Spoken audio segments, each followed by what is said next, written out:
le 31 octobre 1570, après Jésus-Christ, quand Martin Luther a cloué ses 95 thèses sur la porte de l'église de Wittenberg, W-I-T-T-E-M-B-E-R-G, Wittenberg, en Allemagne.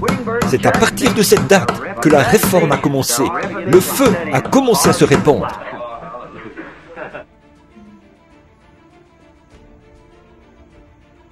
Abraham, tu es prêt? Amen. Alors, aujourd'hui, c'est une journée mémorable. C'est une journée mémorable pour l'épouse parce que c'est le 31 octobre de 1570. Et c'était le jour de... Qu'est-ce que c'est ici? Le jour de la Réformation, c'est exact. Donc, c'est le jour où Martin Luther a loué ses 95 thèses sur la porte de son église en Allemagne. Cela a commencé la Réformation, cela a fait sortir l'église de l'âge des ténèbres. Et l'âge des ténèbres, c'était un âge où les gens n'avaient aucun accès à la parole de Dieu. Mais rappelle-toi que Luther a pris la parole et n'a pas voulu la garder pour lui-même. Il voulait que chacun puisse avoir accès à la parole. Alors, Dieu a permis, de la même façon que Dieu a permis l'invention de l'enregistreur magnétique pour que le message soit enregistré.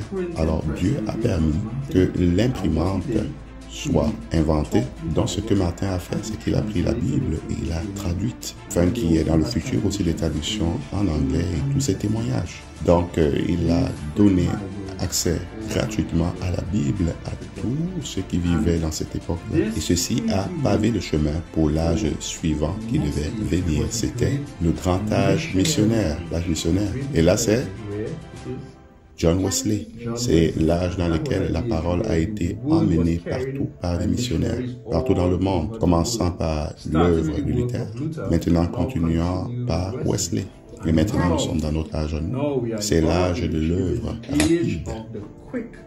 Et les choses qui ont commencé à l'âge de la Réformation ont pavé le chemin pour notre âge. Alors, pas seulement d'avoir la Bible, la parole de Dieu sous cette forme-là, mais nous avons également la parole parlée par le messager, le prophète de Dieu, qui a été capté sur des bandes magnétiques et des bandes magnétiques sur des bandes cassettes en CD ensuite, les cartes SD ensuite, et maintenant les tablettes Agapao. Et l'œuvre courte et rapide se répand partout autour du monde.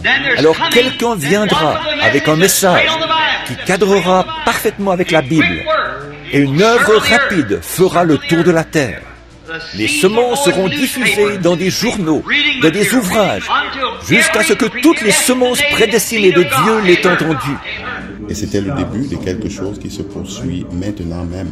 Et nous sommes tellement reconnaissants. Donc, heureuse journée de réformation.